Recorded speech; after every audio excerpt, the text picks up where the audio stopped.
I hope these read either like life experience or at least a somewhat amusing version of life experience, because they're pretty on point for the kinds of stuff that we run into, at least fairly often. So first one, any guesses for the quadrants? It is. Biggest issue, number one issue that has to be resolved with the ambitious executive case study? Sorry? Yeah, there's no one from the department where the insights can be made actionable. I'd like to say that this is an unusual situation, but it's really not, sadly. So to move to the right quadrant, which is to move up to the smart competitor for there, what do? You're at that point. I know, I never answer this stuff either. When I'm in tutorials, I just sit there and stare at people until they tell me the answer. But so from here, the number one thing that you have to do is obviously identify and engage somebody in marketing. That's where you're going to be implementing all of this. And then you can work with them to go through business drivers and the actionable questions and all of that from there. So I'm going to move on to the second case study. Quadrant.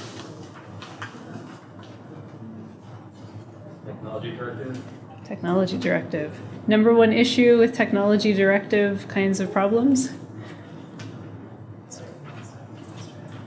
Yeah, there's no business anything really in these. This one, when you see talks talking about how to not have a data swamp, data lakes, those, getting buried in your water, all of that kind of stuff, that's where this kind of stuff comes from. This is pretty typical for that kind of a project. So when you have nobody in the business involved in your nice analytics project, the solution is obviously to identify business subject matter experts and then start the project, or realign everything once you've talked to them about what we're doing. Any comments or questions on that? Anybody going, okay, sure, but? All okay? All right. Any other insights that came up in your conversation? I guess I have a question. Sure. So I understand there's always a need for people, but I guess what's the role that proper data systems have in play? It seems like a lot of what this is focused on saying, okay, you need to understand data, you go talk to a specific person. And frankly, I hate that attitude because I feel like there should be better systems in place. I'm not saying you can completely remove the person. I'm curious about your thoughts in terms of having the right infrastructure to better understand your data. Sure. And ultimately, it's about data understanding. So at this point, I have, since leaving academia, I have never been at a company that actually has a proper data dictionary. Yeah, me neither. I have never been at a place that actually, I agree, the documentation should exist. You should have a data dictionary that the company has agreed on, that actually defines all of this stuff. It should be linked. You should have full data lineage. Data governance is a real thing. It's 2017. The fact that most companies don't have this in place is mind-blowing to me on a regular basis. Coming out of academia in particular, where we have libraries that have real professionals who do that work, it's crazy that we have all of these companies that wander around with nobody managing any of that, and then they leave. So my biggest beef with the whole data science world is the hype that all you have to do is chuck all that data, add a machine learning algorithm, and magic pops out.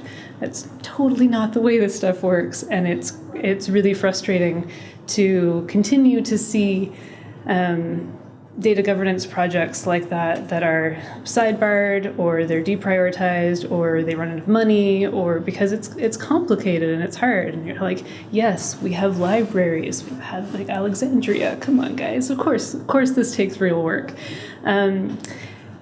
Because of that, because I've never seen it That's why we have to keep saying you have to involve the people who are actually working with that data, because I can guarantee that they've never documented it. In an ideal world, part of the project is to, if not begin, hopefully not begin, but is to fix some of those gaps. So in an ideal world, your data science projects come hand in hand with your data governance projects. Truly ideal, like we have buckets of money and they're gonna let us spend it on whatever we want. You do like a whole sweeping data governance project for 3 years before anybody has to look at your data. But no company will ever let you do that because for whatever reason, many people still believe that data governance isn't worth the work on its own. The nicest part about data science is that because you can't do anything with the data if you don't understand it, it's sort of a built-in justification for data governance. So to date, we typically end up doing kind of, I'm going to say, small pieces of data governance as we go and try to build the momentum in the company for doing that properly through the work that we're doing in the data science field.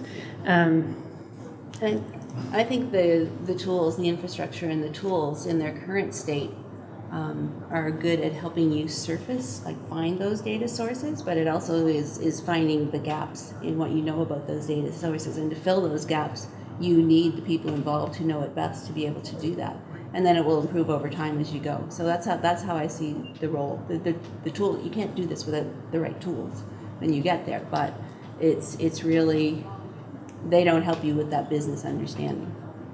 One other comment on what you said. I don't know if you're like, you said I hate that approach. So I don't know. Do you mean? Well, I'm going to respond to it, but then tell me if that addresses your question or if it's been addressed already. Of course, when you're actually doing the analytical part of the data science project, it's all about data and numbers and analysis and all of that. And it's not that we're saying that part is important. We're just saying that in order to get there, you have to know what question you're answering. And in order to know what question you're answering and whether it's going to be a useful question, you have to talk to people and learn about the business aspect first. It's kind of like, for me, in order to know what to do with greenhouse gas data, I needed to have a question about the experiment itself and why I was looking at agricultural fields in the first place, as opposed to just like taking a bunch of numbers that had been measurements and not having a way to structure them or line them up or ask a question about it. So it's not don't worry about all the numbers and everything else, just talk to people. It's not we're trying to focus on like tribal knowledge and everything else. It's like that is an important step to set up the rest of the project, and then you can move forward. Does that help a little bit? No, that's good. Yeah. Good context. Yeah. Okay, that's cool. What did Oh, I got it. Part 2? Yeah. Good, thanks. Sure. Okay, so having talked about how you can get into the projects and where you go and all of that, and just for the record, break is at 10, so I'll try to be honest about that time so that everybody can go get coffee or tea, or if you're really good, water.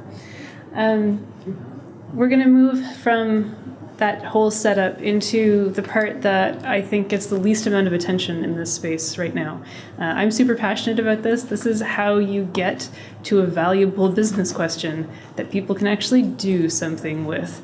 It is entirely to avoid all of those situations where you get to the end of your complicated mathy stuff and they go, and everybody goes, oh yeah, that's cool. And you're sitting there like, oh, but I built this beautiful. And they're like, yeah, and?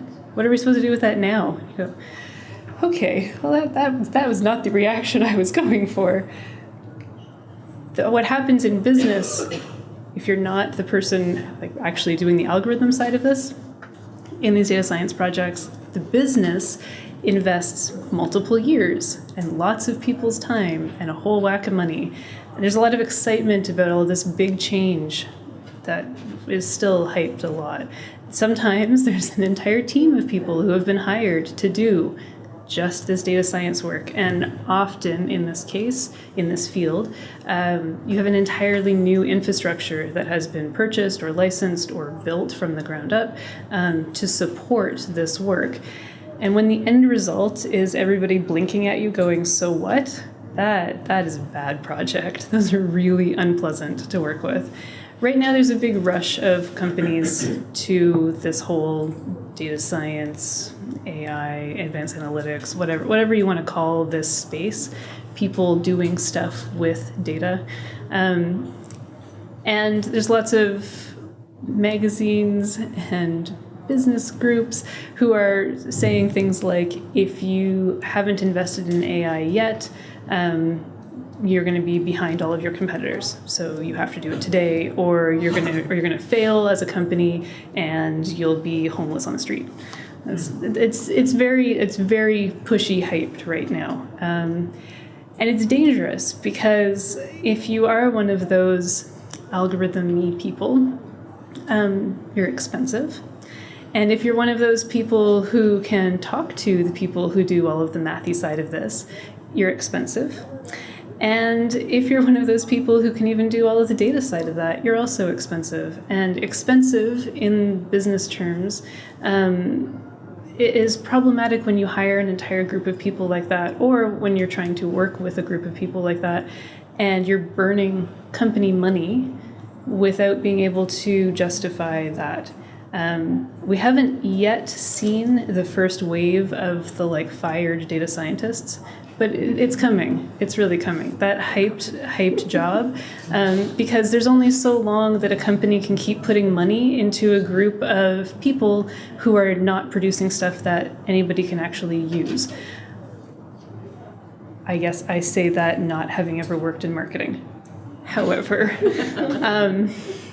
so maybe you get to keep your job forever, but for the vast majority of companies, at some point, people are going to start to say, okay, so that was $5 million over the last 2 years. What are we doing with this?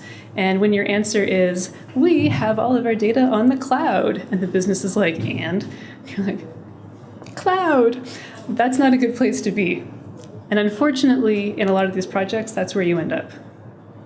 So this is about how to fix starting out projects that are focused on how you get them done instead of why you're doing them. And that is about asking the right question. So I call these valuable business questions. And this part of our talk is about how you define criteria to actually find out what your valuable business questions are, how you frame them, how you prioritize them, and a few before and after examples of questions that go through this process. This is a lot of workshop-y talking to people crap. Can I say that? It's a lot of workshop-y talking to people crap when you are trying to get to valuable business questions. At this part of your project, you still don't get to do anything fun if you are a math person. There's no algorithm stuff, not even really any exploratory analysis. You're still not doing anything really fun that way. But again, to keep your job and to keep the business moving forward and all of those kinds of things, it's important that you are focused on providing stuff that people can actually do something with. And this is how we get there. So it's part of this, but the very first pinky purple bullet point here is business value planning. That's basically where we're at. This is before architecture, ideally.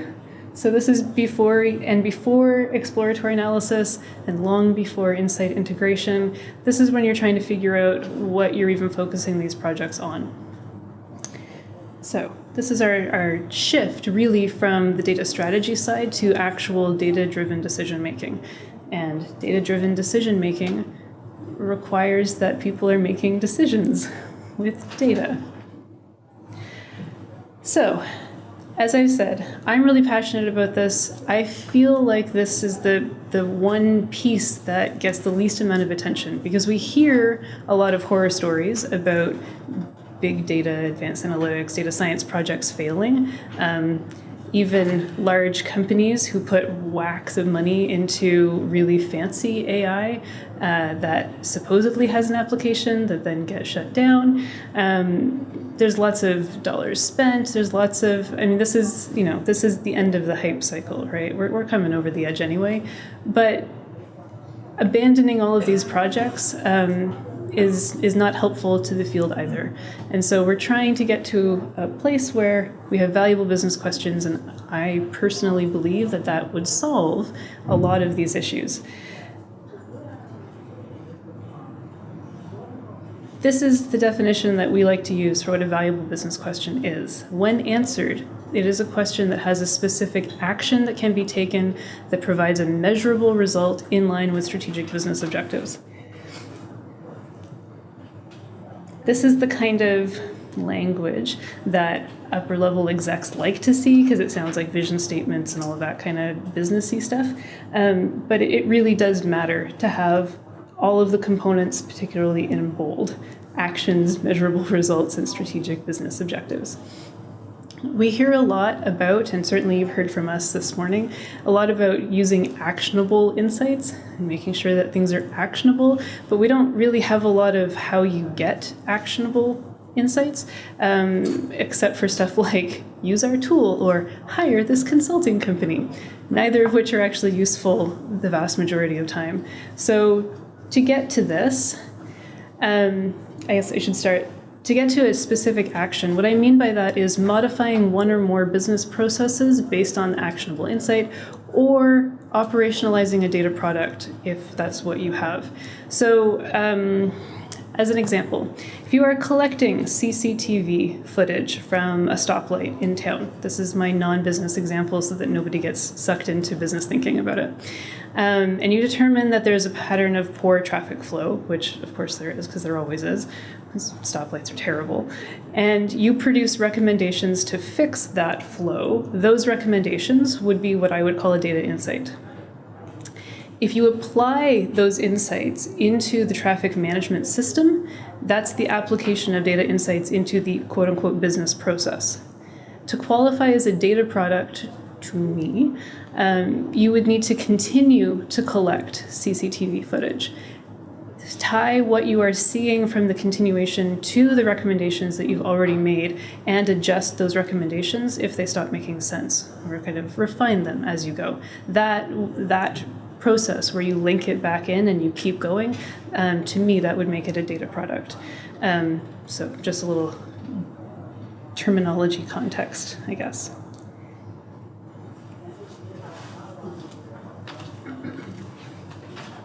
So this is our proven approach with working with our clients to get those actionable insights.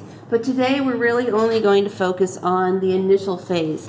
We want to share with you some of our tactics and techniques for those first key steps, because you really need to get these right. So I'm going to take you through what happens in a driver definition workshop, what happens in a business value workshop, and then we'll get to, once you have the results of those, how do you move forward.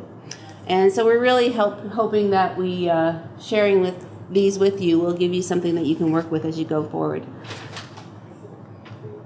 So our driver definition workshop is conducted with your business SMEs.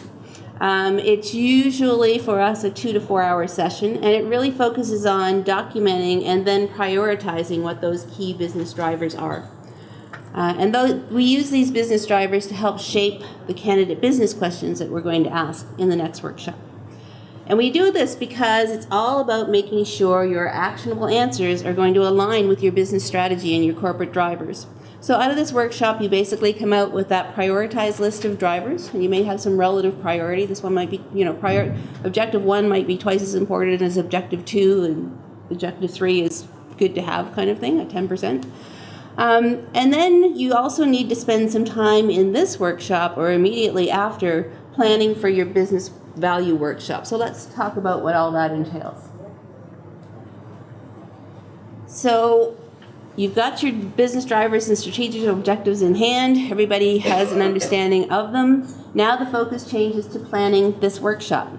And again, this workshop is typically a half day or a full day session. And often that depends on how deep you want to or are able to go into the data. during the workshop, and also recognizing that attention spans wane, which is why we're having coffee at 10. So we usually find a half day is optimum, and then you're going to do some follow-up after, whether it's a short conversation or email back and forth, whatever. So I'm going to take you through what typically happens in the first hour, and then based on those findings, how the rest of the workshop can shape up so that you maximize your results. And we're going to share our tips to set yourself up for success before you even get in the room, and this can be a tough one. These workshops really need strong facilitation to make them effective, and which is why companies often look to us, or people like us, to run them. And unlike Danielle, the fun part comes later. I love these. They're a lot of fun. So setting up for success means addressing these three things. The first is who to invite. Well, who to invite, if you haven't gotten it by now, it's those business end users and the subject matter experts. Those who know the processes and the data best, the business context of the data, right? Not just the structure only. Often we'll get the DBA invited, but we don't get the business analysts or the business subject matter experts. Often you also get senior resources attending, your C-suite or your directors, especially if this is the first foray into advanced analytics, because they want to see what this is all about and make sure you get it right. Which is great. It's great if they can attend, especially if you get into some decision making and some oversight, but you really need the end users too. They are really the VIPs in the room that day. How do I scroll up here? That means that if you have the kind of C-suite who Can you scroll me up? Okay. overarch everybody and nobody else will talk in the room when they're there, you need to not let them come because they'll get in the way. So. Yeah. So what do they need to know before they get there? Basically, share the results of the driver definition workshop if they weren't in attendance. It's great if they are, but we also recognize that that's not always practical. So make sure they have that clear understanding of the business drivers and business objectives. So what do they need to bring? Anything they can get their hands on, basically. Process maps or definitions for the processes involved, if they're available. Remember, if you're targeting process change, you need to know what the process is. If they're not documented, screenshots as they're walking through. It's really all about understanding the workflow. What happens and what are you hoping to resolve or find better ways of doing. Data dictionaries, if you have them. If you have current models, there's already been some advanced analytics taking place here, and the model is really the target for this work, then bring anything you can, any information about the model itself with you as well. Sample data, it could be extracts, it could be screenshots, it could be, let's have access to the systems and let's look stuff up as we talk through. Sample reports, dashboards, KPIs that you're using today as well, and the calculations. And most importantly, known gaps or inconsistencies. Yeah, this is the documented process, but we don't do it that way. Or, yes, we've got all this data about our fish hatchery business, but yeah, sensors break down all the time. The data's problem. Like it's really understanding what might be the gotchas. So by outlining what they need to bring or have knowledge of, it really helps in reducing the dollars and the time spent lapsed having people like us track this all down through a whole bunch of interviews and workshops and email and all the rest. Now, if they don't exist, so be it. A gap analysis is done to determine where you do need to invest the time and the dollars. And then you can structure a realistic plan to get there.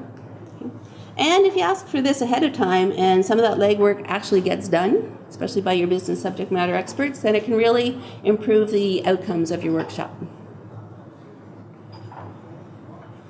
So, you want to pick this up, Lindsay?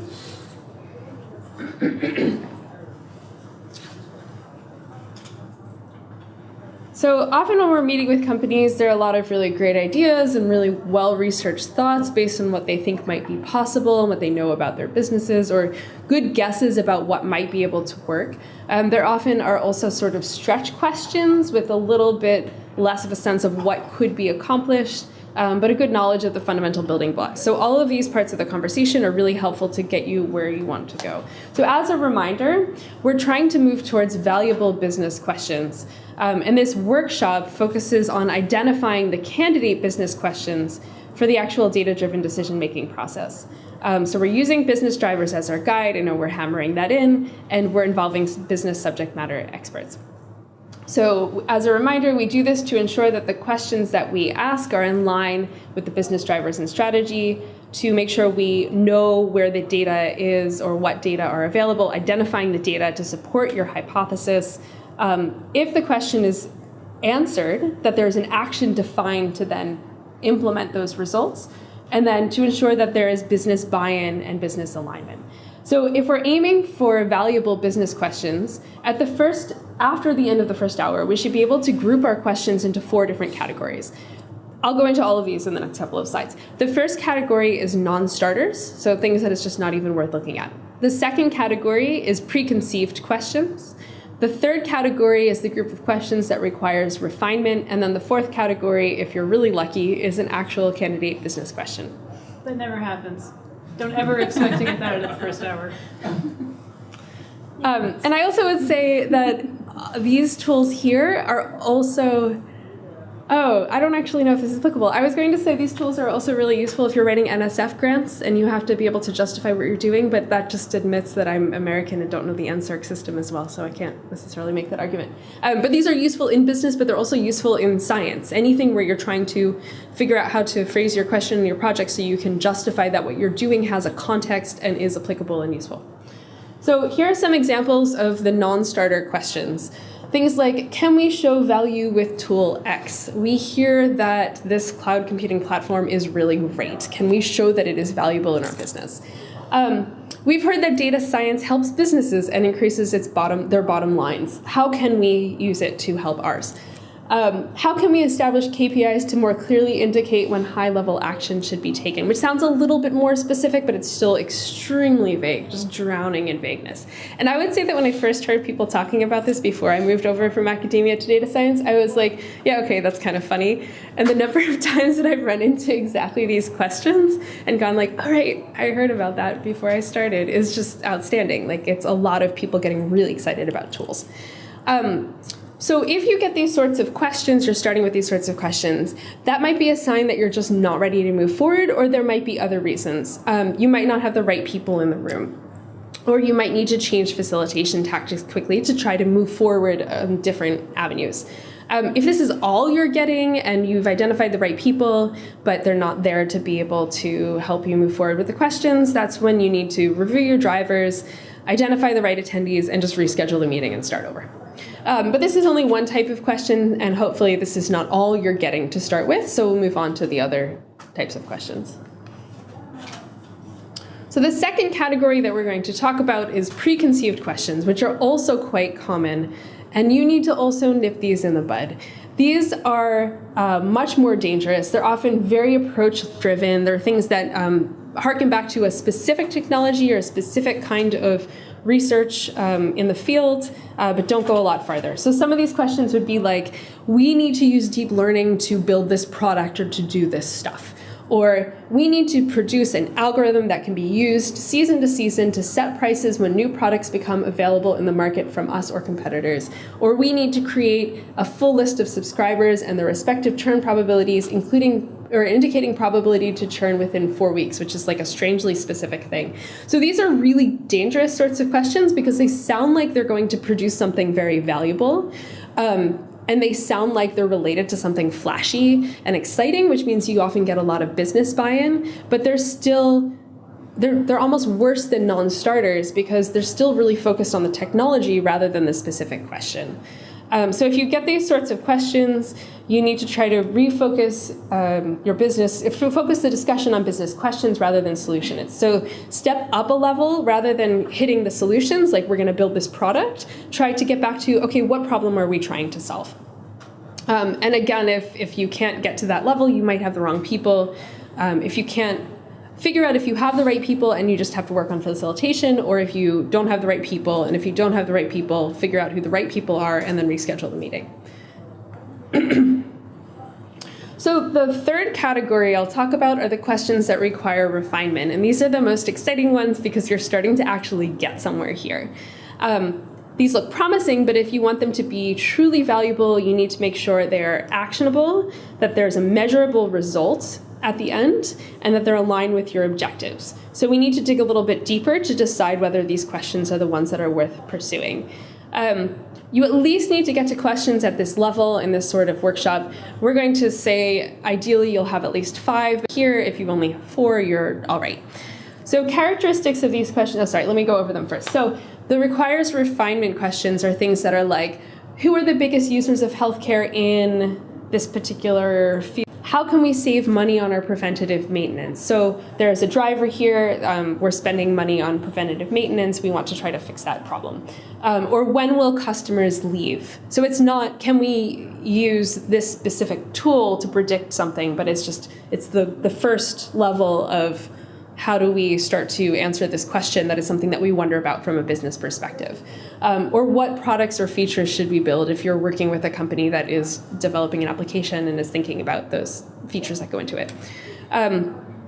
So these are business questions that have some aspect of actionable, measurable, and ideally aligned with your objectives. If you have at least one of those 3 different things, then it's worth pursuing to see if you can flesh it out into something that's a little bit more full and hitting all of those targets. And this is where you want to focus your energy and your discussion for the rest of the workshop. So you might, as Danielle said, you might get some candidate business questions in the first hour, but probably you're going to end up with a lot of these and then going to have to focus on that refinement process. At the end of the first hour, or a little bit more if it takes a little bit longer, take these questions, move on to refining them, or call it a day, let everyone go home and sleep on it, and then come back together afterwards.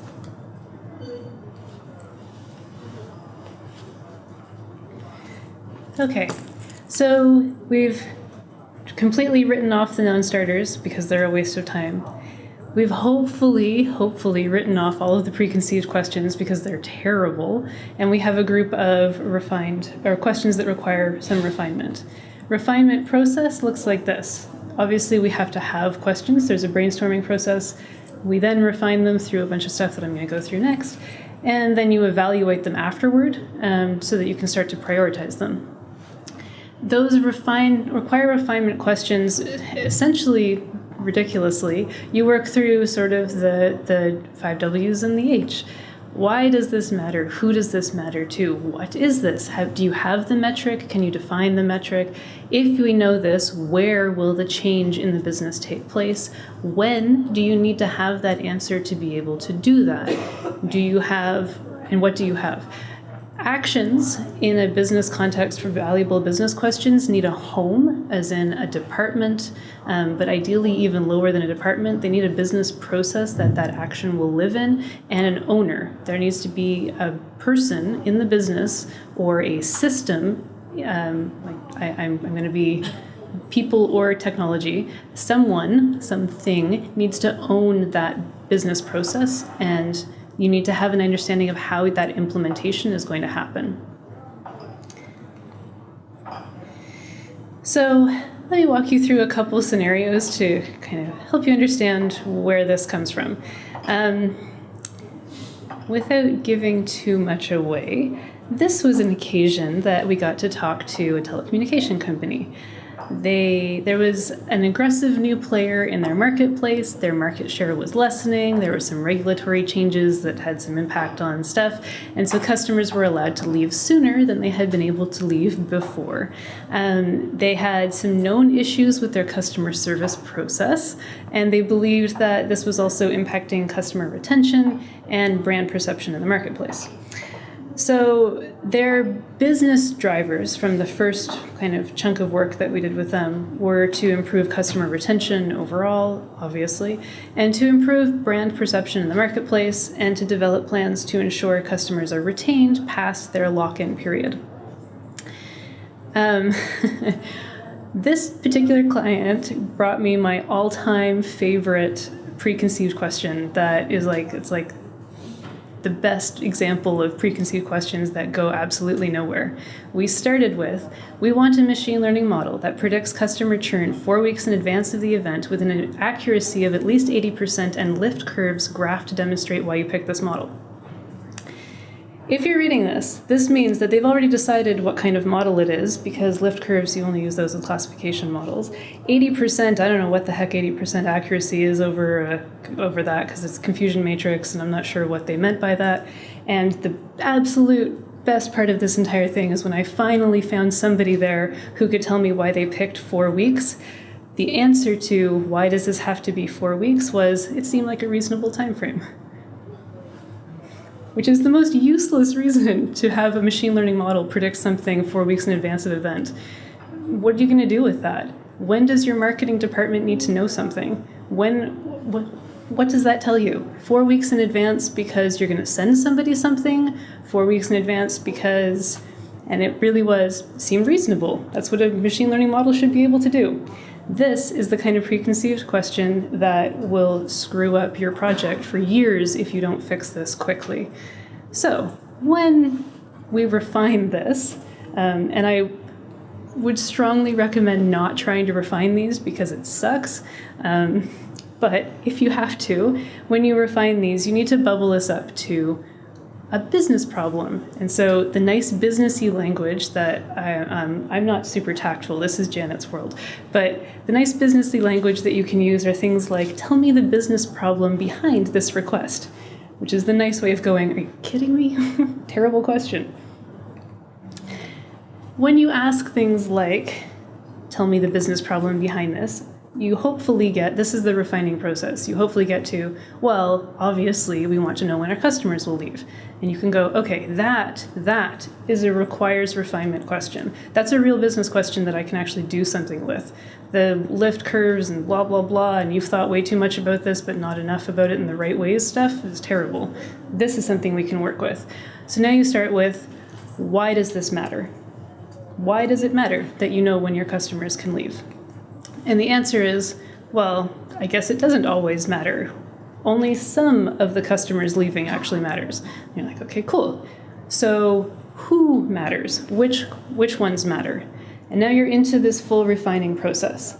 So the blue is the tactful version of how I would handle this, which I'd like to think is how I'd handle it naturally, but totally isn't.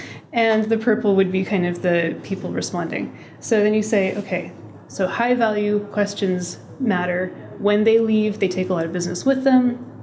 And you go, sure, what's high value? It's like, well, this is your metric for high value. Predicted lifetime value is some number of dollars over a time unit of Y years.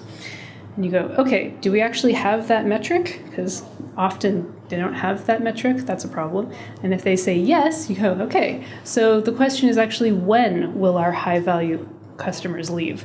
Or if you don't have the metric, that's a whole sidebar of, okay, now we have to go get that metric. But let's assume that you have it. Then you need to be able to answer, when you know when your high value customers will leave, where will that change take place and what will you do about it? If you know this, what are you going to do about it? And so, for us in this particular situation, we got, well, if we knew when our high value customers were leaving, we would make sure that customer service knows about it so that they can be careful with the people who call in with a complaint. And maybe we'll offer them something to make staying more appealing. Then you're like, okay, those are two different actions. So let's just take them one at a time. When do you need this answer to be able to let customer service know? And they're like, well, for that, I guess 2 months is about how long?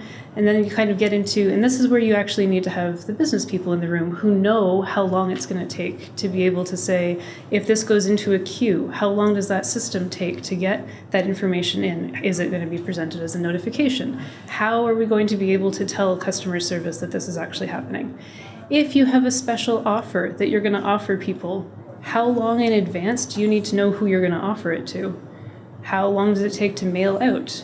How much time does it take for them to be able to receive it? How widespread is your customer base? And how long does the mail system actually take to get stuff out there if you're doing hard copy stuff, which annoyingly people still are? This is the kind of stuff that you need to get to. And those are the kinds of actions that make that question worth pursuing just from a business perspective. So the candidate business question that may be valuable, may not be valuable, but may be valuable is, can we predict which of our high-value customers will leave in 2 months? And obviously the accuracy of your models matters. Obviously which model you pick matters. But it doesn't matter at this stage. So starting with, give me a classification model that will do blah, you don't even know if that's what you need to do yet. This allows your data science team or your mathy people, whoever is actually working on this stuff, to actually go somewhere.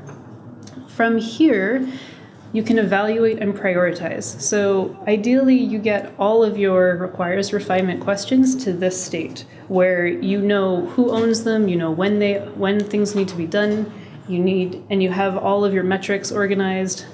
Candidate business questions can now be moved into the more complicated space of refining. So we're going to run through another scenario of that kind of refining process.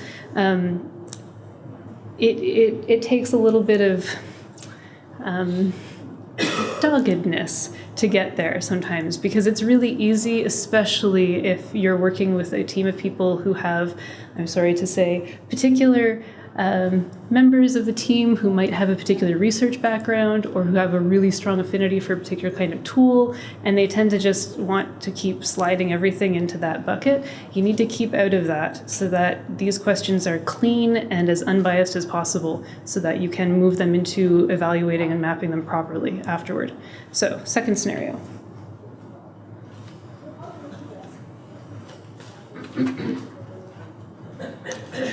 So in this case, our company is a supplier of medical appliances that are used for treatments, and we'll say it's 3D printed body parts. It can be anything. But so as a background, insurance restrictions are increasing, treatment costs are increasing.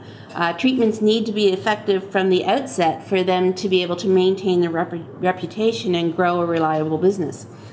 So their drivers and objectives were first to improve customer outcomes, so they don't have to go back for retreatment or replacement, to improve their brand perception in the marketplace, and the third one was to develop plans to ensure customers are treated with the best approach possible from the onset. So in this case, we started with, in the business value workshop, which of our company's 3 options is the most effective treatment I can't even speak now, sorry. Which of our company's 3 options is the most effective treatment approach for a given patient? So then we started with the refining process. Why does it matter? So we went through our refining process for this one, asking the probing questions. Why? Why does it matter? Who does it matter to? What will you do? Where do you have that data? All of the above. And we got to a point where we could rephrase the question to become a good candidate business question. Remember, measurable, actionable, and with an owner. So in this case, we ended up with, how do you predict the optimal treatment for any given patient before the treatment is prescribed? So now we're ready to evaluate and prioritize those candidate business questions. Remember, at this point, they're still just candidates. We haven't proven if they're valuable. So the next step, we'll talk about how we approach prioritization so that you can assess the feasibility and the value of those questions.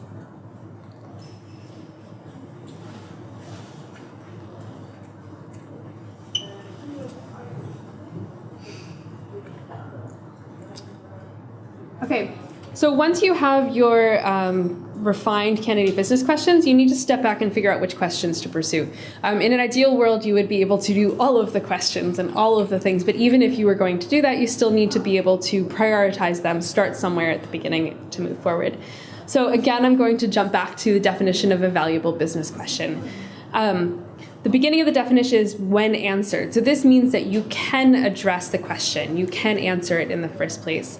Then it's actionable, so you can do something in response. There's a measurable result, so you're able to have some sort of indicator to measure it, and it's in line with business objectives. So just remember, we'll keep saying this over and over, but remember that this is our end goal. This is where we're trying to get. So don't waste time with those questions that are not going to be able to get you there. They might be really interesting. They might be, I would get stuck talking about them and thinking about them, but they won't get you to your end effective, efficient goal. So how do we approach this evaluating and prioritizing approach? So we talked a bit about our activities and our project timeline and the discovery process. After your drive definition workshop, after your business value workshop, we have 2 more activities that we'll talk about that will help you get to the candidate or the valuable business questions to set up the rest of your project. The first step of those 2 is the data asset inventory. So in order to be able to address or to assess whether it is feasible to address one of your questions, you need to know what data you have available to work with. So here's where, and I'm just going to move through this quickly and not go into details, but here is where you would put together a data dictionary and you would assess the quality of the data to make sure you can address that question in the first place. Where I'll spend a little bit more time and I'll talk about a bit more is the prioritization map. So this is our organized process for determining which of those questions that you have deemed to be valuable is the one that you should pursue first. So let's dive into an example. I'm going to talk a little bit about the example that Janet brought up about a medical appliance supplier for treatments. We ended up with 4 candidate business questions here. I know I said ideally aim for 5, but 4 looked a lot better on the screen and you could read it better from a distance, so we're going to go with 4 right now. So one candidate business question, or valuable business question rather, was how do you predict the optimal treatment for any given patient before treatment is prescribed? A second question is, what other products should we develop as part of our existing product line? So can we predict the market needs to figure out what we need to produce or what we need to design next? A third question is, can we compile data from our healthcare providers to understand optimal practices in installing our products based on outcomes? So this has to do with recovery time. And the last question is, can we determine poor performing products before they leave the factory? So we'll talk about 3 different prioritization criteria. The first one is value, the second one is feasibility, and the third one is alignment. And for each of these, we have 2 different parameters to assign scores for. So the first one would be the value itself, or the score itself for this criteria you're addressing, and the second one would be a time frame score related to that particular criteria.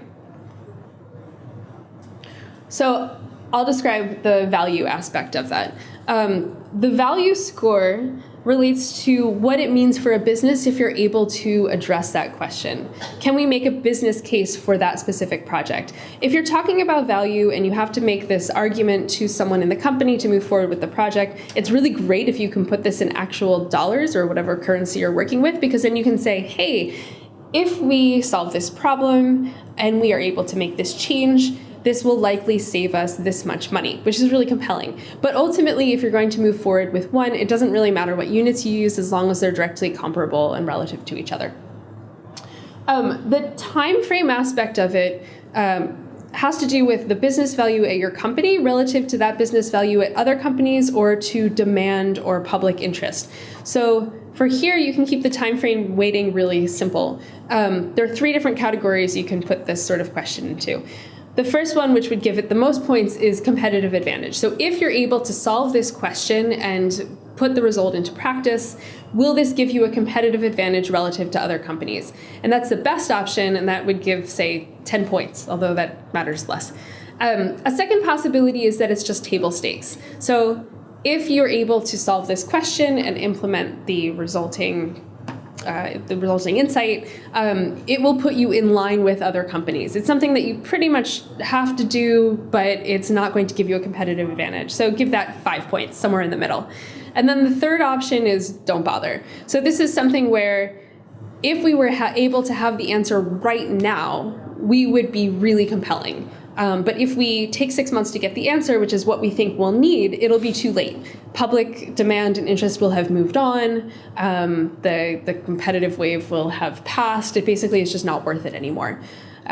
So that is sort of a way to think about business value in relation to the amount of time it will take you to get to the point where you have that value.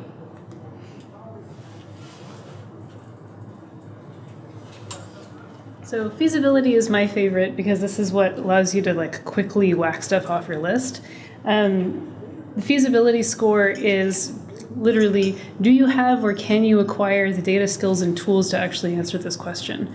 And skills is usually people, but not always. Tools is also sometimes people, but certainly the whole infrastructure of your IT to actually support things, and data, obviously, to be able to answer these questions. When I'm doing this data skills and tools, I make them a binary, and if any of them are 0, it's off the table. Because if you don't have or can't acquire data skills or tools, it's not even worth talking about the question, because it's a total waste of time. So that one becomes pretty much an either yes, we have or can acquire, or no, we can't. And that's feasibility as cleanly as possible. Obviously, in the real world, there's a lot of gray that I wish there didn't exist, but there is. So, there's how long will it take to get that, and that's where your time frame score comes in. So, ideally, for feasibility, you already have your data, your skills, and your tools. So you're ready to go. You can just start today. But in reality, typically, data is going to take 6 months from the onset of the project to get that particular group from, in this case, the healthcare providers. Again, maybe skills is we have to put that out for a competitive bid, or we have to hire people, or I have to get another grad student. And tools sometimes haven't been implemented yet. So the actual infrastructure that you need to support being able to do this kind of work has to be implemented. So you take the timeframes for all of those and figure out actually project timeframes. So in this case, it was 6 months from critical subset for healthcare providers, 3 months to get the tools in place, but the feasibility timeframe was actually 8 months from the day that we were doing that workshop, because critical onset of the project, the healthcare providers were only legally required to provide us data in a certain time frame. We couldn't get that till the project had been approved. That obviously wasn't going to happen day one. So you have to kind of project that out. So that gave us the time frame for that. Feasibility is usually the easiest, although it's one that you can get hung up on because it feels like it's the hardest to figure out. But value and alignment are conceptually trickier.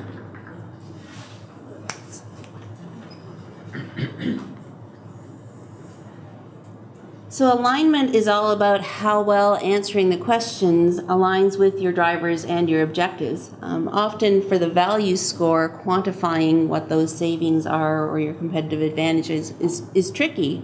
This is probably the most complex in terms of assessing the alignment. So what we tend to like to do is we'll take all of our questions down, in a grid, take all of our questions down the left-hand side, and we'll take all of our business objectives across the top, and we'll say for each question, okay, if we answer question 1, is it helping us meet which of these drivers? It might be all 3, it might be just one of the 3, and all of those types of things. And remember, we came out with that prioritized list of drivers out of the driver definition workshop. So you're going to have some relative weighting between them. So you're creating a weighted score. So if question 1 satisfies objectives 1, 2, and 3, then I'll get full points. If it's 1 and 3, then I'll get maybe 50 points. And if third question only answers number 2, well, maybe I'm a 20. So it's that kind of a thing. So you do the exercise that you go through. So it's a weighted average based on the weighting you give to each of those business objectives. So in our case, it was how do you predict the optimal treatment for any given patient? We determined that our alignment time frame would take us 6 months. In other words, the time frame to be effective. When do we have to have this answered for the objective to be effective? It could be a fiscal year, it could be a quarter, depending on what the thing is. But basically, you're going to choose the shortest time frame that you have available, and that becomes your time frame score. So here's the end result. So you go through that for each of, in our case, our 4 questions, and you basically plot each of those 3 criteria, the 2 parameters for each, into our spider graph. And basically, this helps you understand which questions are worth doing. The question with the largest surface area is basically providing you the most value. It's helping you meet your objectives, it's feasible to get done, and it's providing the most value overall. And so what you can do is use this type of approach to help you build that roadmap. So we're going to answer, in this case, question 3 rose to the top. It wasn't the first question that we came up with, but question 3 is the first one we go forward with. And then 2, and then so on. So you can build your roadmap for your analytics project based on that. This is assuming that you've normalized, obviously. Yeah. You'll notice we used a score of 0 to 10. We like to do that. You can use whatever values make sense to you as long as you're using the same values across all of your questions, basically. So as a recap before we go to break, here are the 3 things that we shared to help you ask valuable business questions. What is a valuable business question? Our iterative approach to help you create, refine, and then evaluate them, and how to use a prioritization map to help define that best fit and use that to build your roadmap. All in less than an hour. Woo! All right, so I'm going to, can I have a quick show of hands? How many people are familiar with Agile anyway? I should start it the other way. Does anybody here have no idea what the heck I mean when I say Agile? Okay, so I'm going to breeze through the Agile portion of this, not swearing, the Agile portion of this, because there's just a little bit here about like blah, blah, blah, projects can be Agile. Of course they can be Agile. This is not news to anybody in the IT world. However, the application of Agile thinking to data science projects is really valuable. And the reason for that, I've got, a bunch of junk here. Blah, blah, blah, Agile principles. Okay, everybody knows this stuff. So the reason for that is that Agile helps you manage uncertainty, which is the biggest issue with these kinds of projects once they get going. So in this part of our tutorial, we have identified a candidate business question or a valuable business question. We've moved on, we're starting a project. Managing uncertainty is one of the things that it's a fact of life when you're doing data science work. By definition, experiments don't always give you the result that you were hoping for. That's why it's an experiment. And you cannot structure true data science such that it will always be successful. It just doesn't work that way. If you have structured it that way, it's not true data science. So you have to set up some kind of framework that would allow for the opportunity to fail. Agile gives you an opportunity to structure the project such that you can fail fast, like early on in the project. And when you structure it this way, it gives you an opportunity to help manage expectations around how the project is going to go so that your success of the project is not dependent on specific things. So it's one of the reasons that you have to get rid of your preconceived questions early, because preconceived questions typically have a preconceived success metric attached to them that may or may not be accurate, that may or may not be remotely viable, depending on how you go. So basically what I'm saying is you've got your candidate business question, valuable business question. Valuable is a businessy term. I like candidate because they're all candidate questions. Anyway, whatever. And this, moving into an Agile project structure, allows you to set up all of your experiments such that at the end of every sprint, basically, you have kind of a check-in. In the same way that in true Agile software development, you would have some form of a product. At the end of each sprint in data science Agile, you have kind of a check-in on the result of it. So maybe you have to move into a new model, maybe you have to refine some of the data that you're using, whatever it is.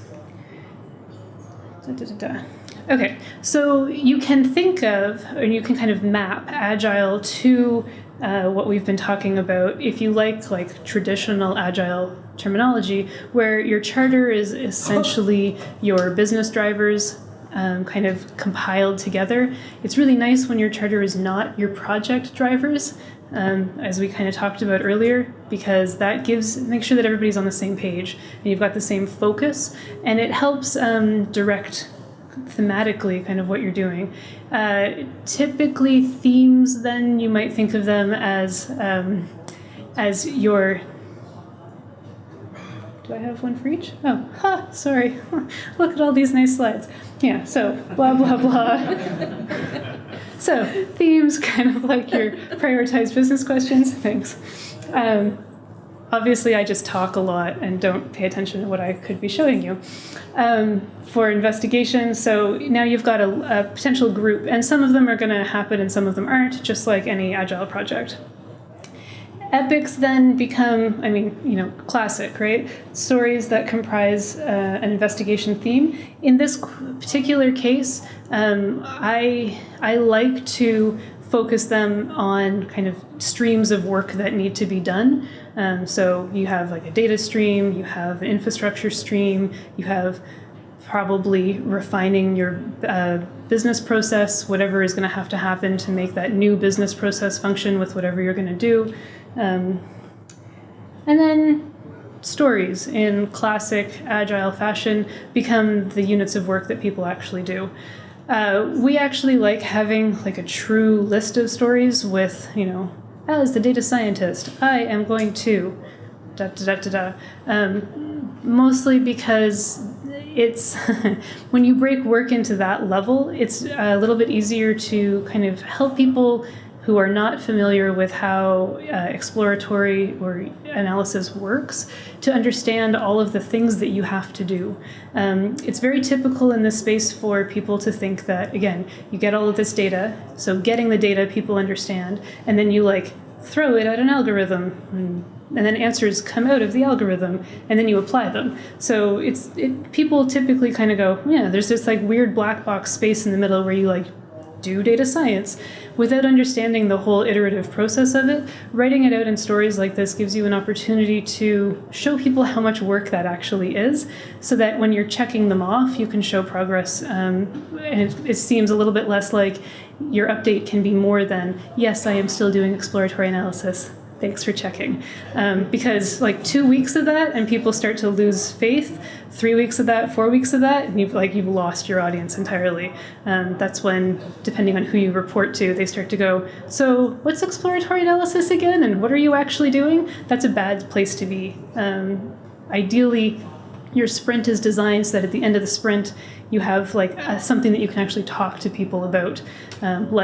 I have done X, it's a real thing, and the result was Y, and here's how we move forward.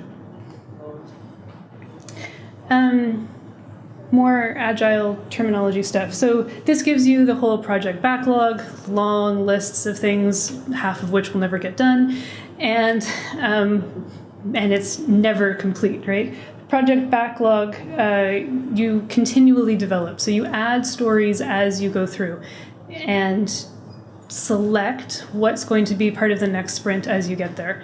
So we do walk through this in a bit, so I'm trying not to give really concrete examples here, but they do develop as the project progresses. So if you do not work in a company that actually implements things in a very agile manner, and I'm not supposed to call it waterfall, but you're basically doing waterfall all the time, be super careful about these from a data science perspective, because you've likely included a bunch of potential things and exploratory analyses that you might need to do depending on how the data works out and what you have, because you don't know yet, because you haven't started yet. And then you sometimes get people who are like, but you did not do this one. You're like, yeah, that one didn't matter. It ended up not being viable here. And they get kind of antsy about how you're writing off chunks of your backlog. Be careful about those. If you are in an agile environment, nobody will care about that, because really and honestly, half of your product backlog never gets looked at again. It's also an enabler. I had a question at the break about what do you do? Are you going to talk about question creep, right? You answer one question and it's, well, what about this and what about that? Well, that's part of what the product backlog is for. It gets ranked, but they also, you prioritize every sprint. So if it's important, it will bubble to the top. If it doesn't, it falls off. Yeah. Any quick, so I kind of breezed through that. We are going to talk about kind of how this works in terms of the experimental side of data science, but any quick questions about Agile as a thing or how we might be mapping this to Agile? More or less okay? Okay.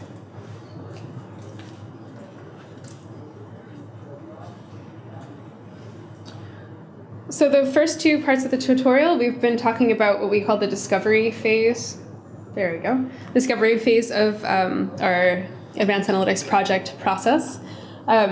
Generally, Agile kicks in the other phases of the project. So I'll go through some of these activities that these different steps involve, and I'll comment on how Agile applied.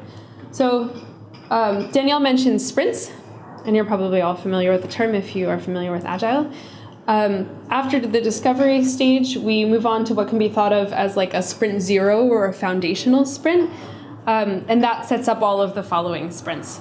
So here you would include, as Danielle mentioned, creating the project backlog, also defining the project schedule, defining the architecture, installing and configuring the platform, and doing the initial data ingest. And that's all foundational activities that have to be in place before you can start doing the real iterative, more agile part of it and all of the following sprints. So then for sprint 1 through n-1, whatever your not last one is, that's where you have the real iterative part of the process. So experimental design, experiment implementation, experiment testing, and analysis. In this case, sprints are analytical activities that are structured as experiments and analysis of those experiments, and I'll go through a little bit of that in the next slide. And then the last sprint would be where you present your final results, and then you give recommendations of where you would go next with this project. Okay, so depending on where you are in a project, experiments can take multiple forms. For example, you could have experiments that are focused on data within the sprint. So this could be something like you're looking at features and trying to analyze which features are relevant to a model. Your experiments could focus on testing the results of a model, so cross-validation, lift, gain, accuracy, what have you. Your experiments could be focused on testing the insights, so something like A/B testing or focus groups, which maybe aren't strictly data science in terms of their implementation, but are useful to then guide that data science process to figure out whether where you're going is the right direction or not. Or they could be focused on a data product, so checking for model drift, model maintenance, recommendations engines, etc. So it often helps science. It often helps to phrase your task at hand as a question with a hypothesis that you're trying to address. So with feature engineering and modeling, you might have a question that's like, can we improve model performance through some aspect of feature selection? Or it might be something that's more specific, like, can we decrease prediction error if we conduct dimensionality reduction using principal components analysis? But even with those just two quick examples, you may find that it's sort of similar to what we were talking about with the different kinds of questions when you're coming up with your business question. Nothing is really black or white. Everything is kind of gray. And any activity that you have in a sprint will probably cross several of these different categories. So even if you're doing something that has to do with the data itself and feature analysis, you're probably also relating that to, or you may be relating that to the end result of the model or the model accuracy. So you're kind of moving between these different kinds of experiments. Can we develop a certain feature that combines multiple variables? If we do that, will it actually help the model downstream? So these are the kinds of activities that you will involve, but not black and white specific buckets that everything has to fall into, clearly. So within each sprint, there's a series of activities that you need to go through, and this follows the development activities, but just like the activities themselves may be slightly different because you're working with different questions. So you start with a sprint planning workshop to figure out what you're going to be doing during the sprint. You do your updates to the product and sprint backlogs, and then you have your development activities. So here's where you have your experiments, your modeling, your data transformation, etc., any additional data ingestion that you need to do to move forward with that sprint. And then, of course, you need to include an analysis and review of progress and a check-in with strategy and drivers. So here's one of my favorite topics because I think it's interesting how it applies to people who have more of an academic background or more of a research background. It's really, really easy to pursue an analytical activity because it's really interesting, because you might start to notice really interesting patterns in the data, and you might be able to model them, and you're really excited about the analytical techniques you can use to model them, and I myself have been guilty of that so many times. And here's where it's really important that you check back in with your business drivers so that you don't end up with a result that's like mind-blowingly interesting but completely irrelevant to any process that you can change in the business. Right, so to sum that up, the iterative and flexible nature of Agile facilitates changing course if your new results make it clear that your original path is not valuable or viable.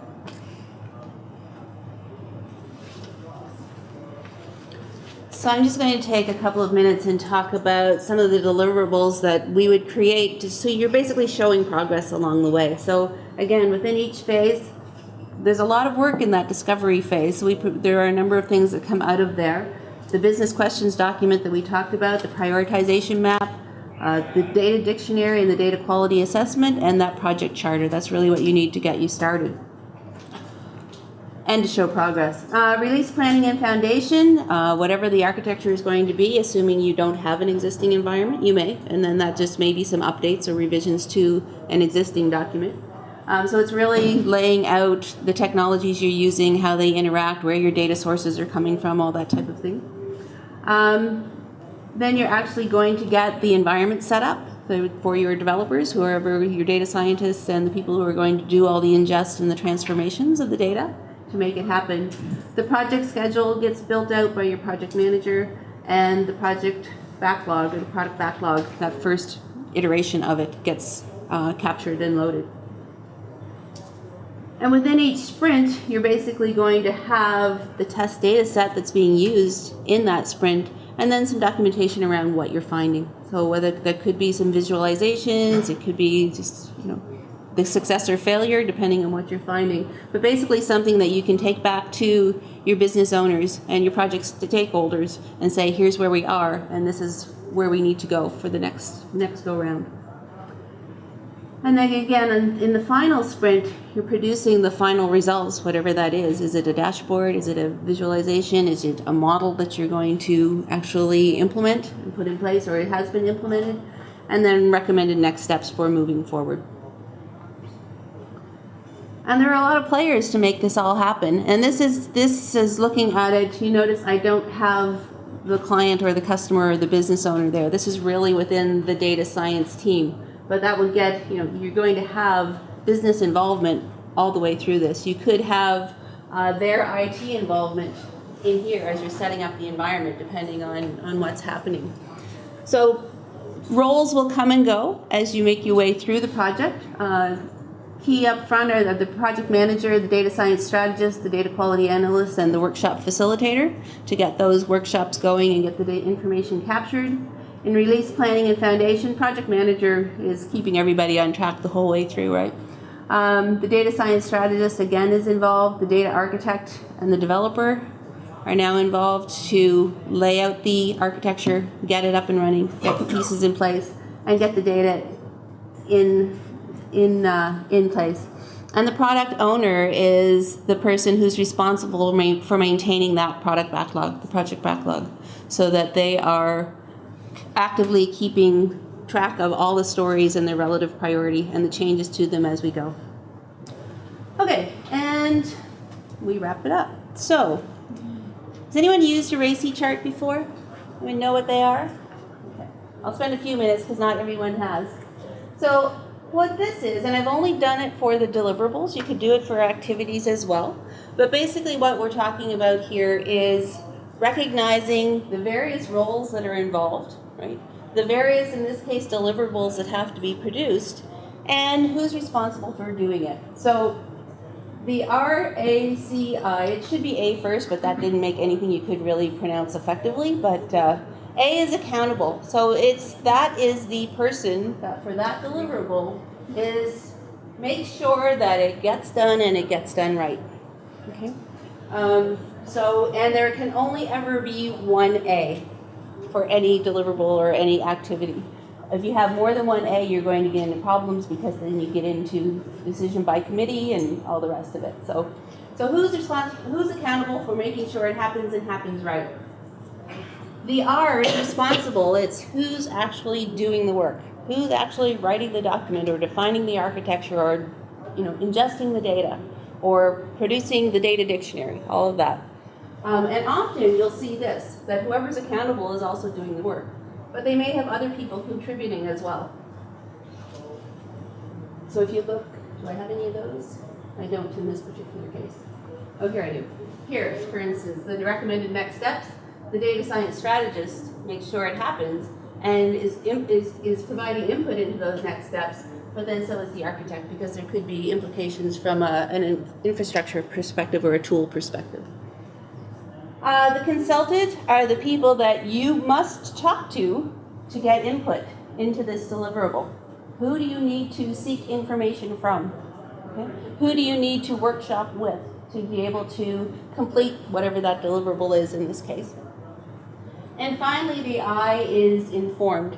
And informed is basically who needs to know that this deliverable is ready, who needs to have the output of that deliverable so that they can do whatever they're responsible for. So it's an informed. I've also worked with organizations where we've also added a VS, a verified and a signed off. Who's responsible for reviewing and who's responsible for final approval of those. So you can expand it that way if you want as well. And again, if I were in a client world, I would have my various stakeholders here and where they would need to be informed or consulted or whatever as we go as well. So you can expand that or shrink it as it makes sense for the team. So often we just do it from a deliverables perspective. You can do it from an activities perspective as well, as I said earlier, but often that will get reflected in your project schedule. Who needs to be in this workshop? Who needs to review and sign off? Any questions on the overall approach? Deliverables? Okay, we're going to wrap up with a really quick group exercise around this, and then we will call it a day. So we're going to do like 5 minutes of this and then questions so that you guys can just ask us about anything. We've gone through a whole whack of stuff here, so we'll have some time to just chat if you have anything that you want to ask for. And sometimes the group has good answers too. So.